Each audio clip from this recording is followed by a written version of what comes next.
I hate to break it to you, but my girlfriend who's 20 years younger is pregnant. I prefer younger girls, so I'm getting a divorce. Cool with you? Alright, divorce if you want, but take good care of our son. Huh? You should take the boy with you. Haven't you spoiled him enough? No, I can't. Because he is. I closed my mouth right there. If this conversation was to stay between us, there wouldn't be any problem. But this voice, Ken must have heard it from his place in the room. What would he think if he heard this? That was my only concern. Still, I must retort, or else this man will not understand the gravity of the situation. Destroying our happiness and only thinking about his own? That's too selfish. I won't stand for it. Just as our happiness was taken away, I want to take his away too.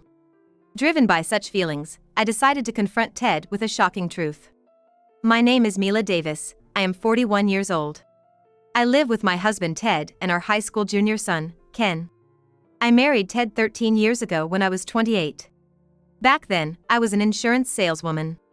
I used to visit various companies and sell insurance. That's when I met Ted. Ted was working at a local import-export business, and he had just divorced his wife. My wife cheated on me and left me. Now I'm living with my 5-year-old son, just the two of us, and it's pretty lonely. He said, looking somewhat sorrowful. Every time I visited Ted's company for work, I started talking to him. Eventually, Ted asked me, would you like to go out together? But we never went out, just the two of us. Because Ted always brought his son Ken along. He can't stay at home alone, right? I'd really love for you to be my son's new mom, but I guess you wouldn't want to marry a man with a child? Seeing him like that, I thought he truly cherishes his child. If he could care for a child like that, then surely he'd care for his family. So, I decided to marry Ted. But that was all a performance to marry me. In fact, as soon as we got married, Ted changed. I quit my job as soon as we got married and became a housewife. Housework and childcare became my job. That wasn't a problem, but Ted started neglecting Ken.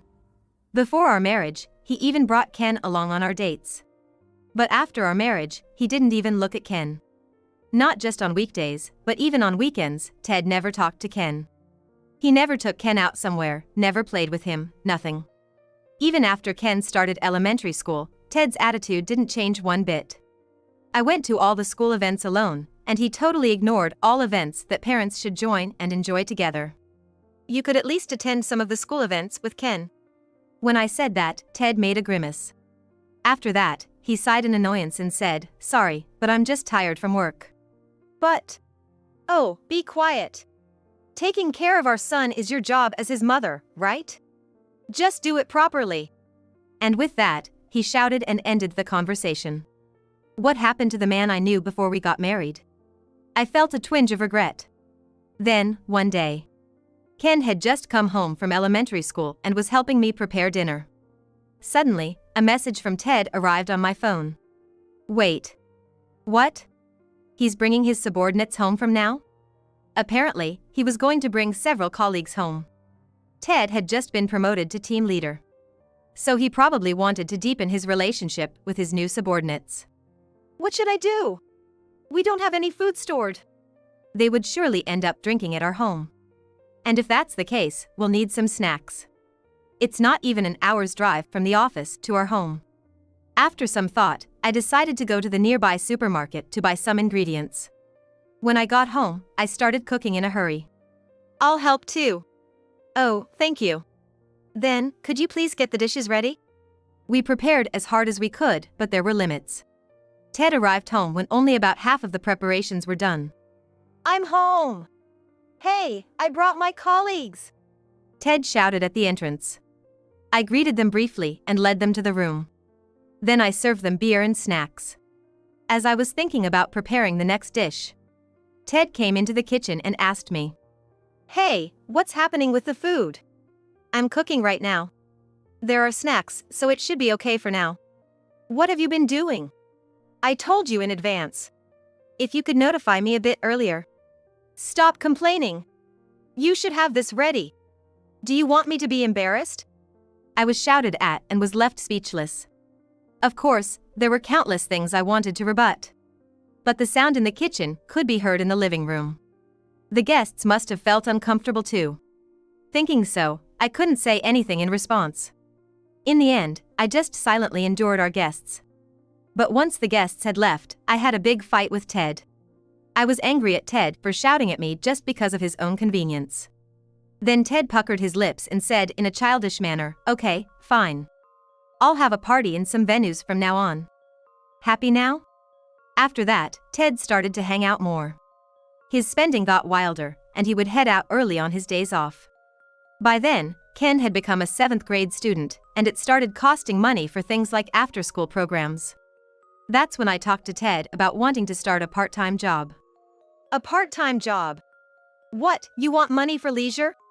No, that's not it. It's for things like Ken's tuition for the after-school programs. Oh, I see. Do whatever you want. Ted, maybe because he was drunk, gave a careless response. Even so, I got his word. And so, I started a part-time job. The job was as an insurance agent. I asked a former boss from the company I worked at before marriage to make me a part-time employee. This should make things a little easier. Even then, because Ted complained, I couldn't slack off on housework. The time I could work was limited, and I had to prepare dinner before Ted got home. I managed my time well and kept working. Then one day, I accidentally let work run late. I hurried home, but Ted had already returned. As soon as he saw me, Ted asked with a sullen face, "Where have you been?" "I was at my part-time job." "Part-time job? You weren't cheating on me, were you?" Ted stared at me intently. "There's no way that's true." I denied it firmly. But Ted kept looking at me with suspicious eyes.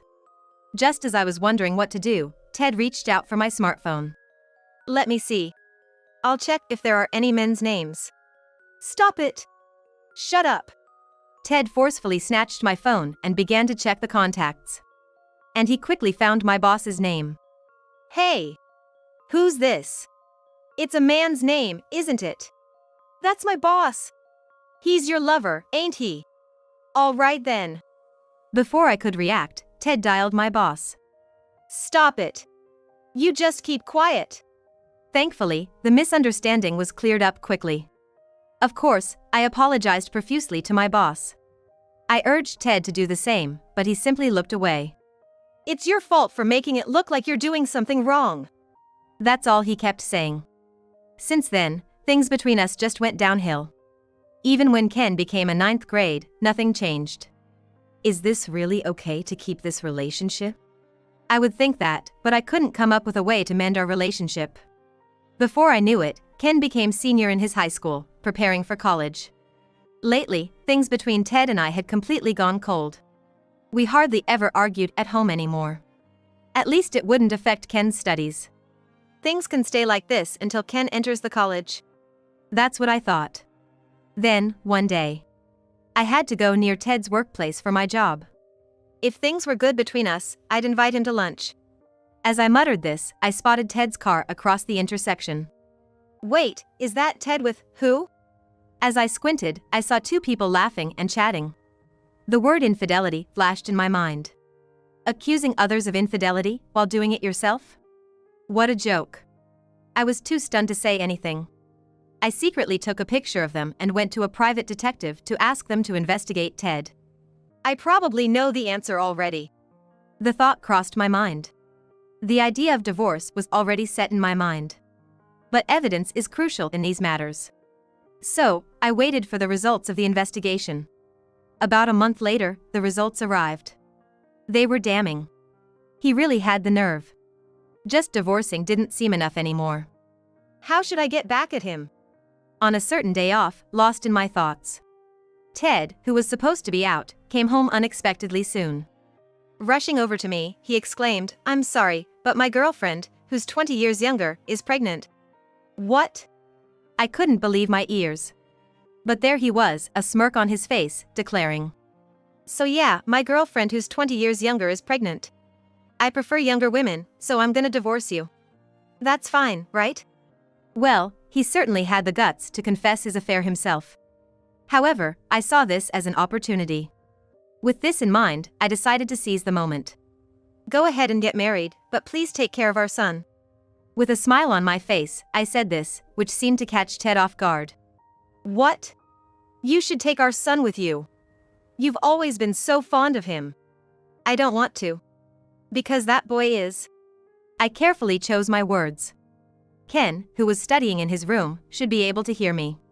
What would he think if he heard this? That was my only concern. That being said, if I don't stand up to him now, he won't understand the gravity of the situation. It's far too convenient for him to destroy our happiness and go off and find his own. I won't let that happen. I want to snatch away his happiness just like ours was taken from us. Driven by these thoughts, I decided to confront Ted with a truth that would stun him. I hate to break it to you, but isn't Ken your son? He's not mine. What are you talking about? We're married, right? If we're married, then our child is our child, right? Ted declared, looking smug. At that moment, I was at a loss for words. Is this guy an idiot? He's 4 years older than me, and he knows nothing. I was too stunned to say anything. Surprised at his lack of understanding, I exhaled deeply and hit Ted with the truth. Ken is your child with your ex-wife, right? So what? In other words, to me, Ken is your stepchild. To make a stepchild one's own, one must adopt them. Huh? Adoption? Ted furrowed his brow. Generally speaking, stepchildren remain just that, stepchildren. To act as a real parent, the only way is to adopt them legally. Without doing that, you can't have parental rights and the child won't be legally recognized as yours. Of course, socially, they may be seen as your children. But there's no legal binding. A stepparent has no legal obligations, and a stepchild has no rights to the parent's inheritance. I didn't adopt Ken when I married you, Ted. That's why I can't take Ken with me. Wait, hold on. So, does that mean I have to take care of Ken? That seems to be the case. Although I wouldn't say you'd be charged with parental negligence just for leaving him alone. Still, Ken is a high school student. An age where parents are obligated to raise their children. In other words, it can be said that Ted can't just abandon him. While looking stunned, Ted pleads with me. Come on, that can't be right. What can't? I have a baby on the way. I plan to live with my newborn and my soon-to-be wife, just the three of us. That was the condition for marrying Kay. Oh, so the woman he cheated with is named Kay. So? That has nothing to do with me. It's got everything to do with you. This could all be resolved if you just take Ken. But I've told you, I can't, right? Just find a way. Please, don't ruin my happiness. He was begging. Don't ruin his happiness? I'm shocked at his audacity. After shattering our happiness, he doesn't get to demand his own happiness. With clenched teeth, I tell Ted, no matter what you say, what can't be done can't be done. You should ask your girlfriend, Kay. You're truly heartless. Fine, you'll regret this. Ted slammed the table and stood up. Then, as he picked up his cell phone, he walked out of the room. Following him with my gaze, I noticed him making a call in the hallway. That's why. Yeah, that's right. So. I could hear his voice. Eventually, Ted came back and said to me, just wait. I'm bringing Kay over. What? You're bringing her here? Of course, because you're refusing to budge, I have no other choice. For some reason, Ted shouted angrily. It seemed like he didn't believe he was in the wrong. Well, we still have to discuss the division of property, and this might make things easier. With that thought, I quietly watched Ted leave. About an hour had passed since Ted left the house. He returned, bringing a woman with him. As I stole a glance at her, she greeted with a look of discontent. Hi. She didn't even attempt to meet my gaze. I can somewhat understand her feelings. Meeting the spouse of the person you're having an affair with, no matter how you think of it, cannot be a pleasant experience. Regardless, Kay turned out to be the woman who had been in Ted's car that day. I can't deny thinking, it's all because of this woman. But, thanks to this woman, I can bring Ted down to his lowest. With that thought, a smile naturally spilled onto my face. How should I start the conversation? While I was considering this, Kay spoke up first. You're Mila, right? Don't you think your child is adorable? You've lived together for about 13 years, haven't you? Are you talking about Ken? If so, I do think he's adorable. I consider him as much my child as if he were my own. Then why are you abandoning him? You should take him with you. I stared at Kay. Sweat was beginning to bead on her forehead. I knew it. She condemns me with her words, but she doesn't truly mean it. I recalled the results of the investigation into Ted's conduct.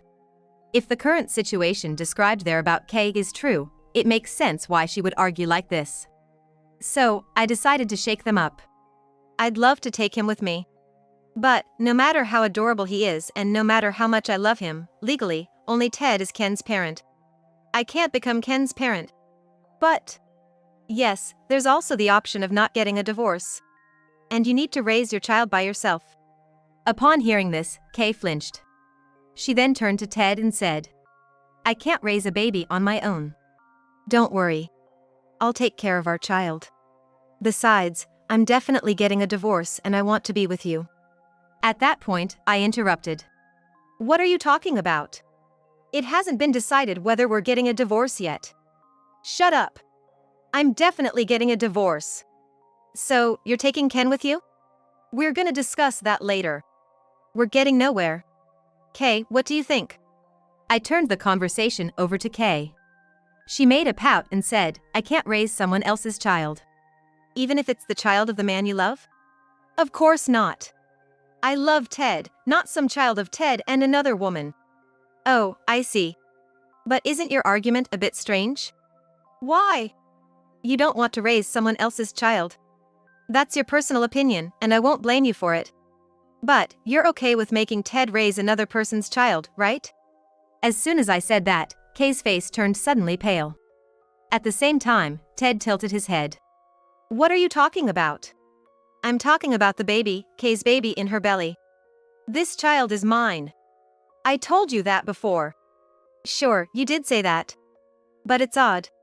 According to what I investigated, the father of Kay's child should be another man. As soon as I broke the news, Ted turned to Kay. With her face pale, Kay looked down, and Ted stared at her. The whole scene was so ridiculous that I nearly burst into laughter. Then, Ted interrogated Kay.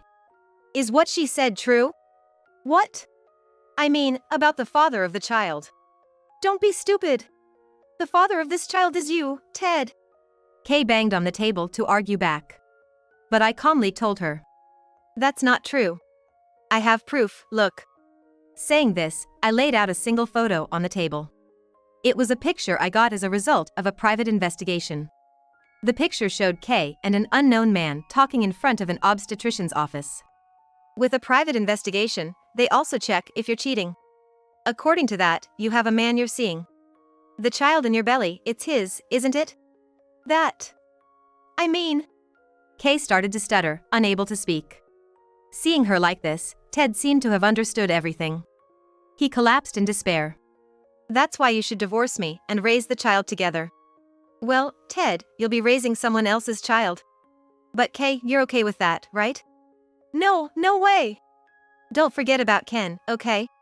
Wait, let's get back together, Mila. If I break up with her, you won't divorce, right? What? You're saying whatever suits you. Sorry, but I was also planning to divorce. So, this comes at the right time. And I'll claim a hefty division of property. Saying so, I slammed their cheating the evidence on the table. Spread out on the table were photos of the two of them cheating. Of course, there were also photos of Kay and the unknown man. Ted picked up one of the photos and shouted at Kay. This lying woman. It's all ruined because of you. That's my line. You should have thought. I would prefer a younger man. I thought I could just get the money and break up if I have to take the child. Suddenly, Ted and Kay started fighting amongst themselves. Fed up, I said, take your fight somewhere else, and kicked them out of the house. After that, I went to Ken's room. I gently knocked on the door, and Ken peeked out. I'm sorry. You heard the conversation, didn't you? Well, yeah. But that was all on my dad. It's not like it's your fault or anything. But I'm totally fine, really. I'll be a college student next year, and I'll make my dad pay for the move and then do whatever I want. Ken flashed a slight smile. He seemed more mature than I had thought. I was relieved to see my son's growth. However, his father, Ted, has not matured at all. No matter how many times I tried to contact him, he stopped answering my calls. Even after a few days had passed, the situation remained unchanged. The divorce negotiations wouldn't proceed like this. And he doesn't seem to be coming home either. So, troubled, I decided to go to Ted's company. But showing up suddenly might just be a nuisance. So, I contacted Ted's boss, Mr. Wilson, before heading to his company. When I arrived at the company, Mr. Wilson promptly attended to me. And he summoned Ted to his office. At the same time, he also called for Kay. With the two of them in front of me, I addressed Ted. You know why I'm here, right? What's it? Because you won't cooperate with the divorce discussions. How long are you planning to ignore this? As I spoke in a strong tone, Ted shrugged his shoulders. On the other hand, Kay had been quiet after she came here. You look worried that your boyfriend will find out your relationship with Ted, Kay. Well, he probably already knows since you're here. As I smirked, Kay looked downcast. Apparently, the man Kay truly loves also works in this company. So, it was only a matter of time before Kay's infidelity was exposed. Ted resisted until the very end. But after being admonished by Mr. Wilson, he finally agreed to cooperate with the divorce discussions. Well, I'll be heading home now. As I stood up to leave, Ted voiced his dissatisfaction. Showing up at my workplace, you've got to be kidding. If this ruins my reputation, what are you gonna do? You're the one at fault here, not me. Besides, an affair won't get you fired. In fact, you cannot be fired for having an affair. But if word spreads around the office, who knows what might happen? It could make his work more difficult and the office a more uncomfortable place. But that's not my problem. I just came to talk about the divorce. Whether Ted decides to quit his job or not has nothing to do with me. The same goes for Kay. Well, do your best. With that, I left Ted and Kay at the office. After that, I was able to get the division of property from Ted through my lawyer. However, according to the Vice Mr. Wilson, there were some problems. It happened after I left his office. Word of their affair spread like wildfire throughout the company. Naturally, Kay's boyfriend also heard about it. The two of them had a big fight, and the man broke up with her on the spot. Infuriated by her breakup, Kay demanded that Ted pay her compensation for damages. She claimed Ted abused her mentally. Of course, Ted was not going to agree to that. Eventually, it all spiraled into a messy court battle. And because the affair had become public knowledge in the company and they were now in court, both of them ended up leaving the company. Ted tried to find another job, but it was difficult because of his age. It seems like he's now working part-time at a local shop. Kay, on the other hand, is apparently pregnant and has been holed up at her parents' house. Anyway, I think they can't hold their heads high until the court ruling is made. On the other hand, things have been going really well for me. My boss even suggested that I come back as a full-time employee. Thanks to that, I'm now working hard as a full-time employee. My relationship with Ken, who is studying hard and preparing for his college, is also going great. He even told me, I have a girlfriend and I want you to meet her. Even though I'm not your mother anymore, is it okay if it's me? When I asked that, Ken said, even though Ted's my dad, I respect you more as a parent. Right now, I'm busy supporting my son with his college preparation.